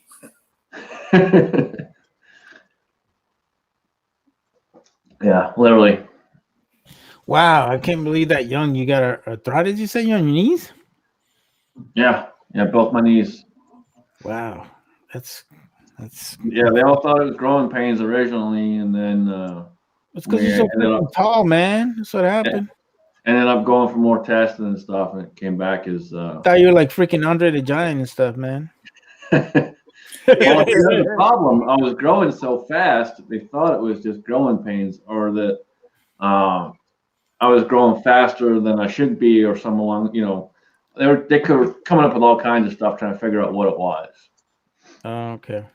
And then they finally came out and eventually said what it was. Yeah, I just found out that I tore my meniscus. Lovely. It's all good. Well, I figured much, Hey Mario, who won that game? This one? No, the one you were watching earlier. Oh, Syracuse. Barely. Syracuse beat West Virginia. Barely. Yeah. They were up by 10 at halftime. That's Yeah. a number 9 against a number 1. What I like, that this is one thing. I know a lot of you guys are not into sports, especially Scottsman, but there's certain tournaments that I really, really love. One happens to be this one. I'm not really big into basketball, but I love watching this because you can be the number 10 seed and you play the number 1 seed team and you crush them and you go on to the next, And the other one that I really love is the U.S. Open, because you really think about it, anybody can go in there. You just got to win a regional. You win a regional, you make it to the U.S. Open. Because that's how Mario got here. He heard the U.S. was open. That's right. Hey, I started doing like Chichi Rodriguez. Like, hey, man, I got this. You win a regional, you make it to the Sweet 16, not the U.S. Open, but yeah. But that's one the thing. U.S. Open. That's like tennis or golf. No. Calm down, Navy. All right, don't talk about the Sweet 16, okay? Because So my daughter turned 16 last Sunday, right? We had a party, whatever. Monday, I took her to a DMV. She had an appointment. She passed the test. We saw that. We drove. We had a lunch, and I let her drive the rest of the way home. Scared the shit out of me, but we made it home. So yesterday, she had a party. She had a couple of friends over because you can't have a full-blown party, whatever. She had a couple of friends. So last week, while I had my sister and my mother, we're talking, and somehow we get to the transgenders, and like now we have to bend over backwards because of them and this and that. And my daughter left the room. I didn't really notice, but when we're driving to a DMV, she brought it up. She's like, "Well, I have a transgender friend. You shouldn't be talking." And then we start talking. I'm like, so basically, one of her friends, he was here yesterday. He not that he's transgender. He's freaking 16. He looks like a goddamn girl, and he wants to be a fucking girl. So I had to explain to her, this boy's just a fucking idiot. He's not a transgender. That's not the same thing. Like, what the fuck? I'm raising a goddamn snowflake. Like, what the hell is going on? I was like, son of a gun. Alrighty. You would have imagined that the bald and curious would be raising a snowflake. I heard. Don't pick on Val. The school system and everything they're getting taught nowadays is just pumping them, and the TV media is just pumping them full of that stuff. Well, these kids don't have a chance. She doesn't watch the TV. Almost 99, almost 100%. She doesn't watch the TV. Okay. Well, it's not TV. It's Twitter and. She's not on Twitter. The biggest thing she's on is a Discord. So she's got friends over there, and supposedly she's got a transgender friend from fucking Arkansas or whatever the fuck, and all that on Twitter and all that shit. Arkansas. So I'm like, you know what? I'm not monitoring like who the fuck you talking to online a lot more, because I try to have like a civil conversation with her. Like, oh, all right, so if you're transgender, it means you're born with the 2 sets of fucking parts, and modern medicine can fucking make you into whatever the fuck you want to be. But if you're just born a fucking a guy and want to be a girl, you're a fucking idiot. That's all it is. Something's wrong with you. Something's wrong with you. Ho. You're misinformed, sir.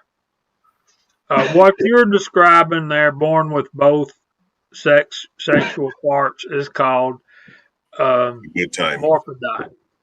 Yeah, Morphodite. Well, so they call them something now. It's asexual or something like that. Asexual. But a transgender is a boy that gets turned into a girl, or a girl that gets turned into a boy. All right, this is the thing, man. Look, it's a mental fucking problem. It's a bullshit. God gave you a dick and 2 fucking balls. End of story. You're a goddamn male. Okay? You're supposed to be a fucking male. You're not supposed to be a fucking female. End of story. There's no if, buts about it. Okay? I'm not a fucking, I'm not like a God-praising guy, but there's a limit to everything. And shit just freaking drives me nuts. And when she pulls in the bullshit, like, oh, you know what? It's her body, can do whatever. No. So this is what you do next time. And I heard this argument the other day, and that is anybody who says this is your daughter, you said? Yeah. Okay, so then next thing you do is you ask your daughter if she supports feminism, because leftist feminism is that there is no difference between men and women. Women can do everything that men can do. That's leftist feminism. Yet transgenderism says that you have to spend tens of thousands of dollars for a man to become a woman or a woman to become a man. So which is it? There's either no difference between the sexes and they're equal, therefore transgenderism doesn't need to exist, or transgenderism exists and feminism is bullshit, because there's a very obvious difference between the two genders. But you can't have it both ways. She's 16, so there's still hope. This is the thing. All right. This is it. Our ratings have gone to hell. They have. People are dropping like flies. Okay. So a guy wants to become a woman, right? And you see it all the time on RuPaul's drag show, okay? And they get these implants and what, what I want to know is, how many of them have really took that last step, if you understand what I'm saying? Oh, you mean to chop the dick off? that was the first thing. That was the first thing I said to her. If he wants to be a fucking girl, why doesn't he chop his dick off then? That was the first thing I said. He wants to be a fucking girl, chop your fucking dick off. Put your money where your mouth is. And with that, let's just go to the side chat before it gets any worse. And we lose more people. Scotsman, I got a quick question for you. No, we no more questions. No. Did you send that picture to Jamie? I can send it to Jamie. Let's talk a little bit about who's on the side chat here. Thank you guys for putting up with that. I have a question. I don't even know what to call it. Seriously. Real quick. Okay, go ahead. Matt's got a question. Why is it that the talk about transgenderism led Daniel to ask Scotsman, did you send him that picture? I was a transgender lesbian when I was 16. Okay, it got me into a lot of girls' houses. Freaking Navy guys! I tell you. All right, let's Mario to the side chat. Let's contact. Yeah, let's say hi to everybody who's stayed around and listened to this craziness.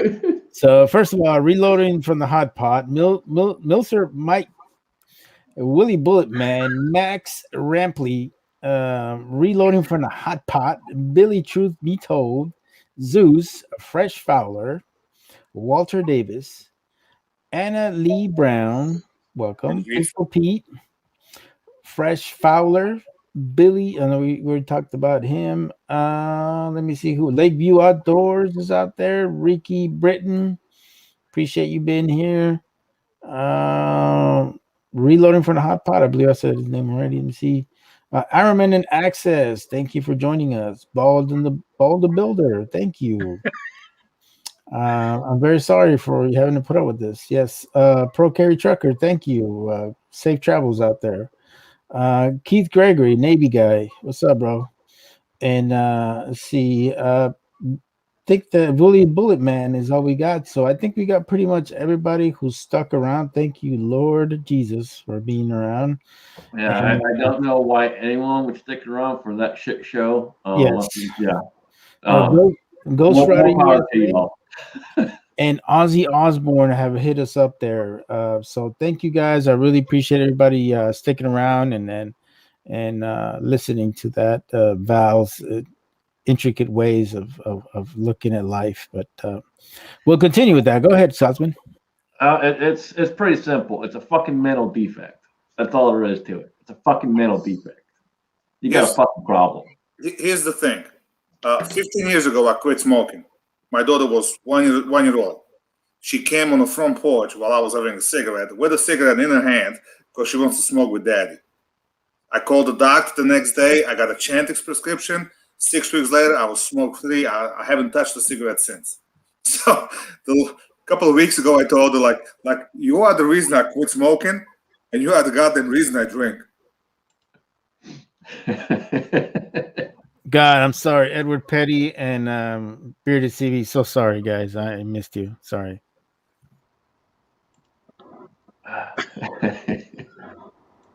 Okay, me and Val are going on the road. We're going to do the comedy circuit. I'll set him up and he can knock them down.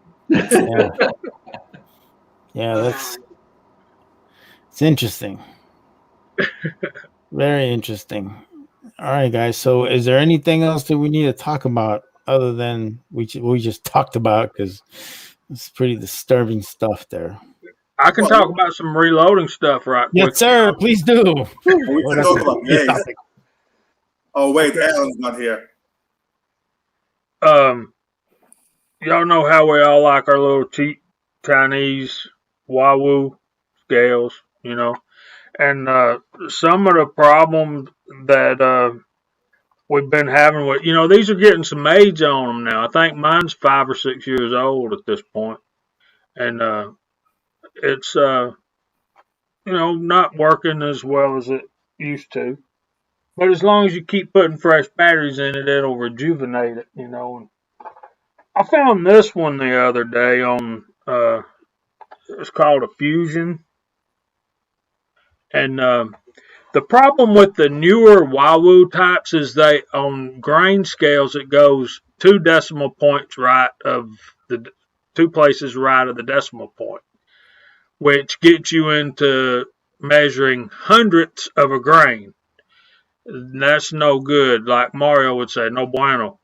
So you spend too much time on each individual charge like that. Just, you know. But this one on the, and it's nice, you know, you open it up, it's a nice looking unit. And I think Scotsman got one similar to this not too long ago. But I paid like $18 for that. And it only, on the grain mode, it only goes 1 decimal point over. So, and Willie turned me on to a check weight set. This thing, it's $20 on Amazon. So I got both of these things on Amazon for like less than $40 and free shipping. So if you're Huawei or you're worried that your treasured Huawei is going to take a dump on you, you might want to check that one out. Maybe I need to do a video or 2 on that scale. Just make sure it doesn't want to be I recently bought, because I was going through the same, we were thinking about the same thing there, JH. My that little Huawei has been a really good little scale. But I decided to go the other route. I decided to get myself an RCBS mechanical scale. I mean, that's just so that I can make sure that I'm doing it right, you know, and seeing what the difference is between the Huawei and the and the mechanical scale. It just, yeah, I really don't think, you know, from what I've seen, everybody has that M500 RCBS scale. Everybody says it's really good. It's very accurate, and it gets you dialed in right away. So my biggest thing is I just want to double check my stuff, because I bought another scale that looks exactly similar to the Huawei, and it's like 2 grains difference on what I'm seeing from one to the other, you know. So I'm not sure if it's my older scale that's just, you know, going down on me, or is the new one that off. So once I get that scale, I think I'll get it on Tuesday. I'll probably make a video of it and see where I'm at. So it's probably not going to be the greatest, because I'm not very familiar with scales like some of you guys are. So, but I'll just throw it out there, just food for thought, you know. The Mexican isn't familiar with scales. Yeah. God. Sure. I am proficient with kilos, okay? He's just not. He's not very proficient with grains. That's all. Not grains. Nah, We're talking it's- kilos. Kilos are muy bueno. Yes. Okay. God, you guys suck. Hey, anybody try to make the primers? What do we look like? Elvis ammo? I saw Dunny Ron try to do that. Is working on that.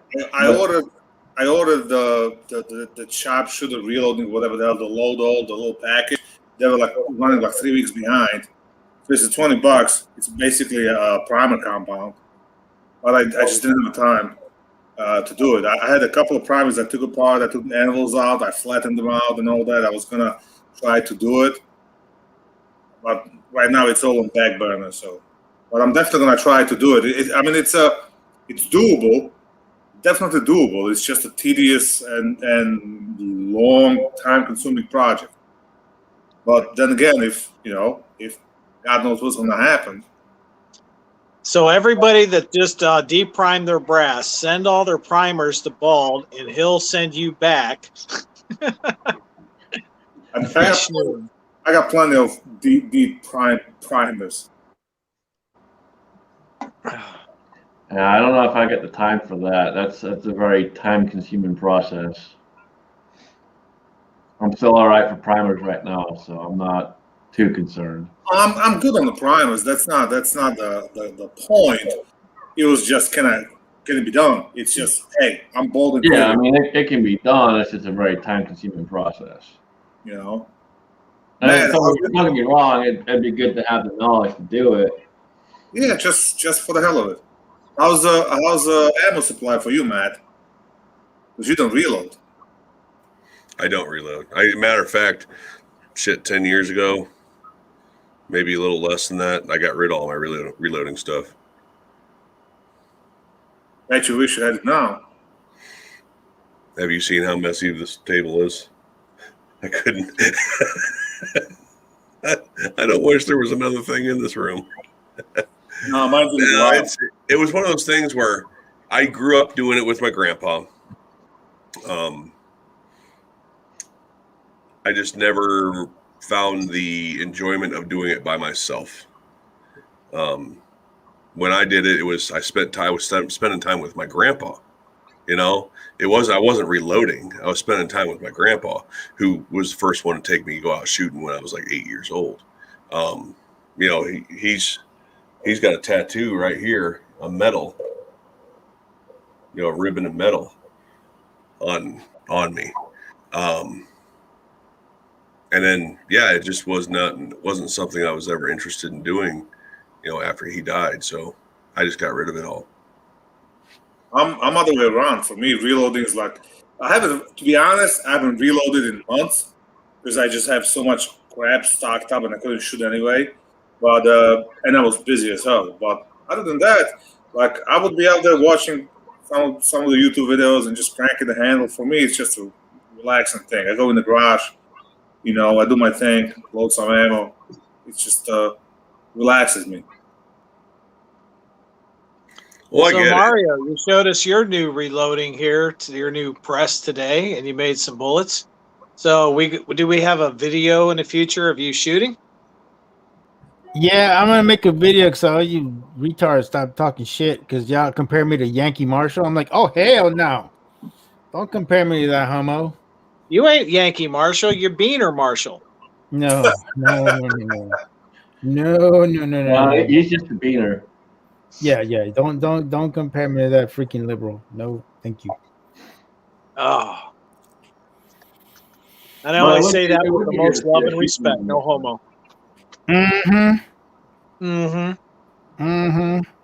So, Jamie, you looking at that picture now? No, he ain't sent it yet. I did. It probably just didn't go through my crappy signal. No, it says it went through. That cricket freaking service, I tell you.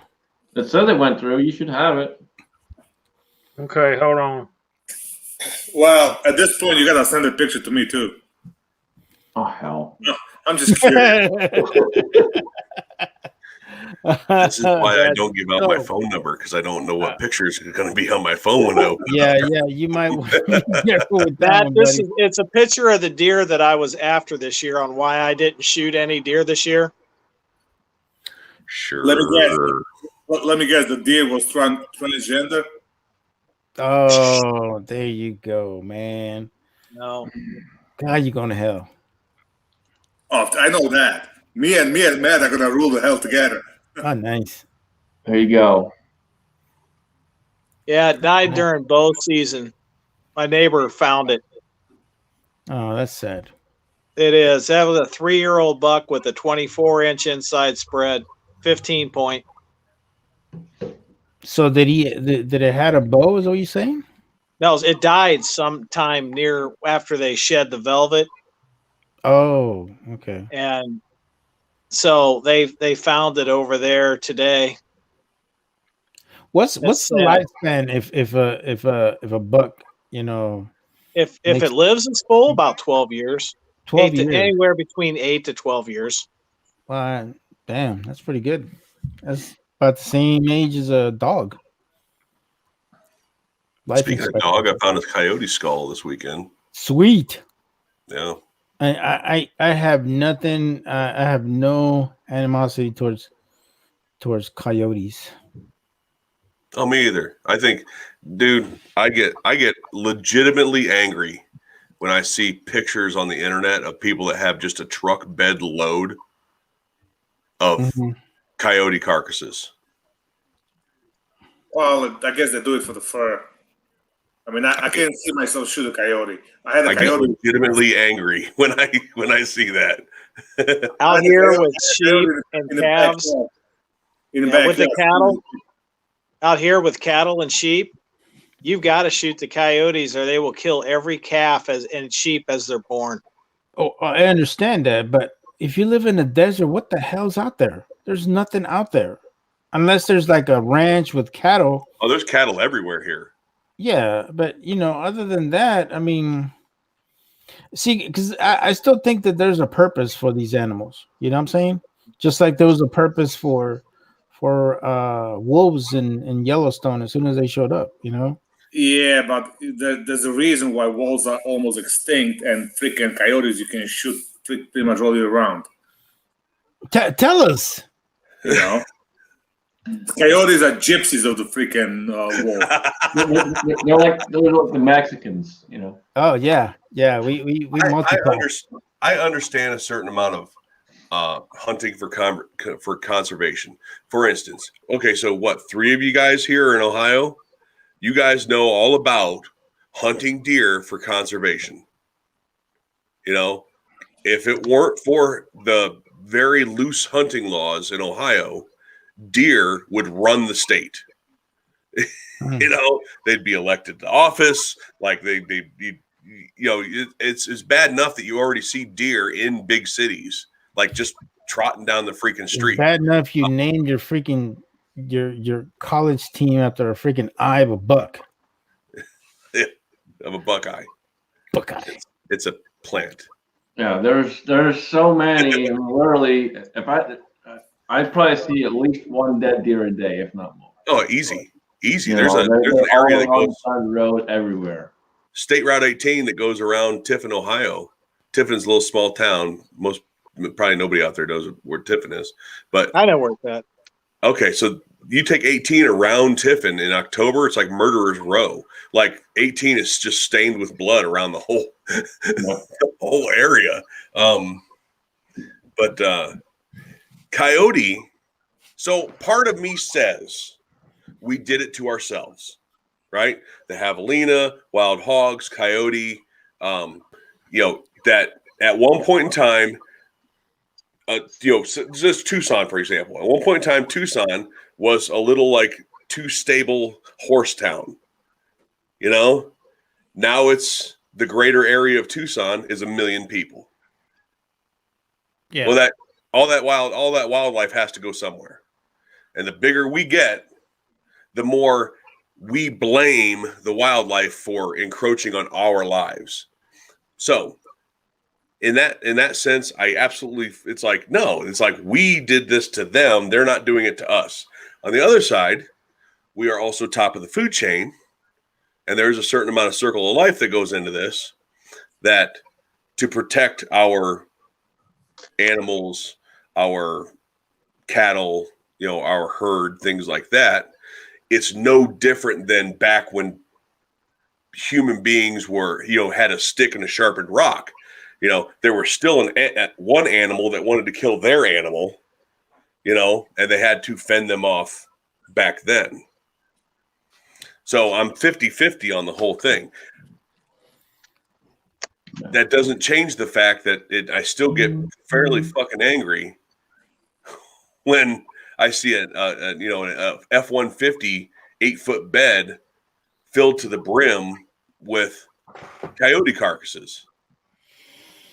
See, I don't have a problem with that. I'm saying, well done. See, the problem is I see a coyote in my scope, and I'm looking at my dog. That's my problem. Not me, man. It's the same with the deer. There's no goddamn way. I mean, if I'm really, really hungry, yeah, I'll shoot a goddamn deer. But it's just, I don't know. It's got those eyes and all that. Come on. Yeah, I eat them, so I'm a softie. I mean, you break into my house, I'll blow you away. I got no issues with that. Absolutely, zero regret. But I shoot a deer. I don't know.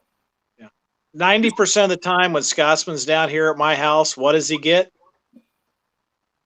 Deer meat and something. The ones here vote. Because they don't need no freaking ID. So my girlfriend tells a story for anybody that does. I don't know. I don't dislike somebody because they hunt coyote. That's not what it is. Like I said, I understand both sides of it, but my girlfriend, she used to live in, she had a house in Arkansas that she used to let people come onto her land and hunt. She didn't know this at the time, but when she was letting these guys hunt, they ended up killing some coyote. And then for like a week on her property, all she heard was this blood curdling howling and howling and howling. And she found out then that coyotes mate for life. And if you kill one of the two, it's just devastating to the other one. Huh. I wonder if coyotes are gay. They're transsexual. They're pan, whatever. Oh, man. I did not know that, so the next time I shoot a coyote, I'm gonna try my best to kill two of them. And your outcast, he's got a good point. Junkies are a big problem too in some areas.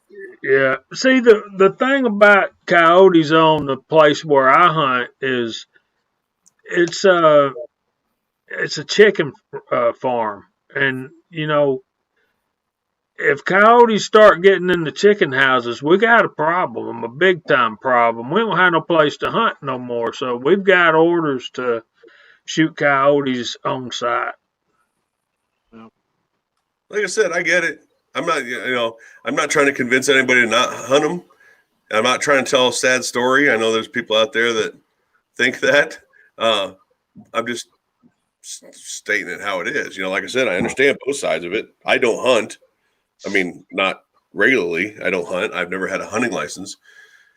I hunt people.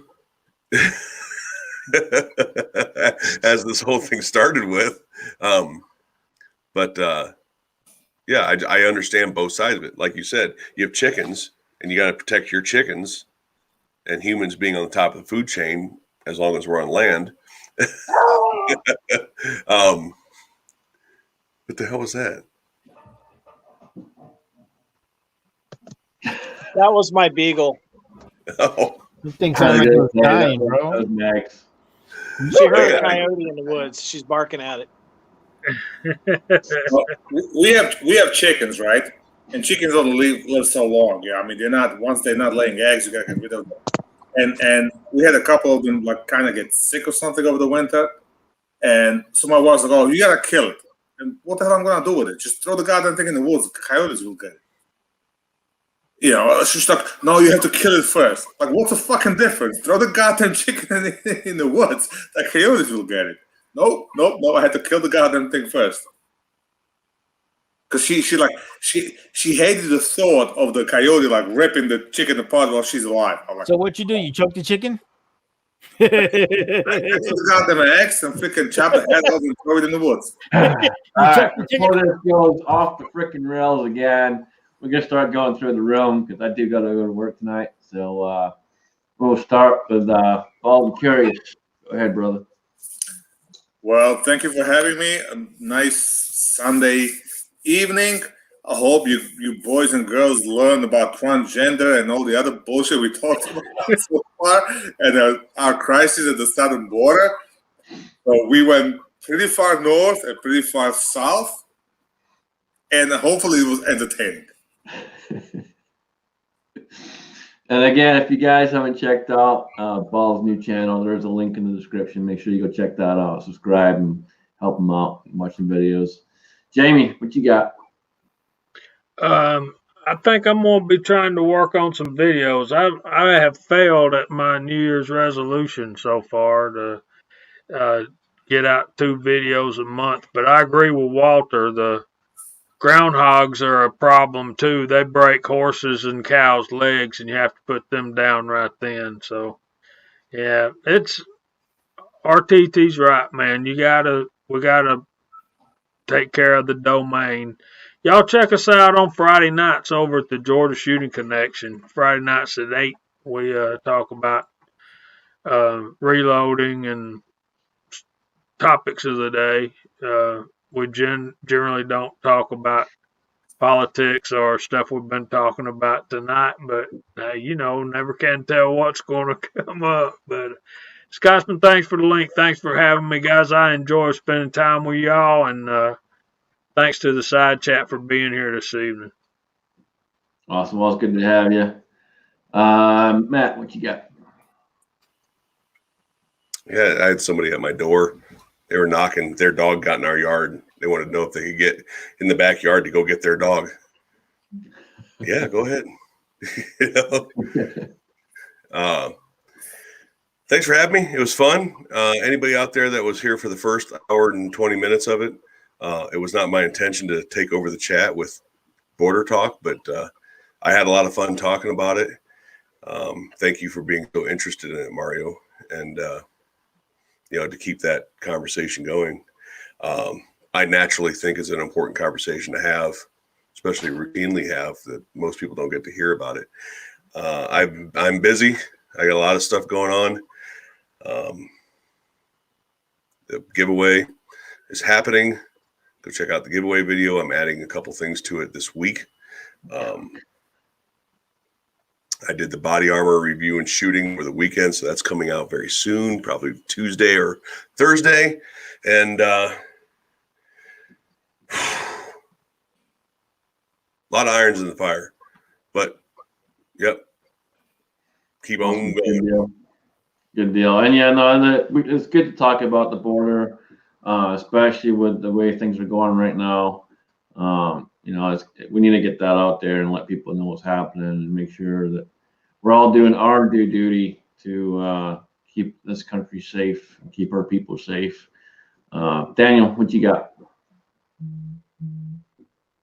Well, thanks for having me on, and sorry about losing me in the middle there, but I had to keep the good relations going on with the neighbor. And I'm heartbroken right now because the buck I was after died. I'm going to be making a video, basically why CZs are better than Glock. I might make it a 7-part series and doing some examples on what you can do with the CZ and you can't do with a Glock, that kind of thing. So that's. But I've been doing my casting thing, and I've got plenty of ammo made up, so I got plenty of freedom seeds to spread out, and just maybe do some lighthearted videos so people can actually watch somebody shoot a gun. There you go. And guys, it's been a great chat. We had a lot of fun tonight. Make sure you watch for the coming video of my Glock. My Glock is coming. I'll have it this week. So be ready, be prepared. It's going to be a good one. It's going to be fun. And Yeah, I'm gonna piss a lot of people off, and I'm okay with it. With that being said, we're gonna take it over to Mario to take us out.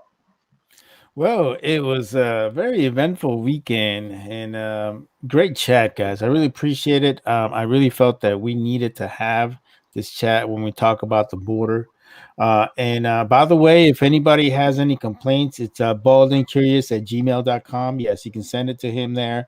He'll be more than happy to answer any questions that you may have on the sexual topics that he was talking about today. We are Absolutely. no longer affiliated with this man. Just want y'all to know that. No, but with that being said, it's been a great chat. I enjoyed being able to be the color commentator, whatever the hell you want to call me, and it's always great to speak to my family. Pretty much is what I call it, because I get to see you guys all the time or interact with you on YouTube. So that's pretty much all I got. Thank you, Scotsman. Not color commentator. We just call you the colored one. No the color, yeah, okay, yeah. okay.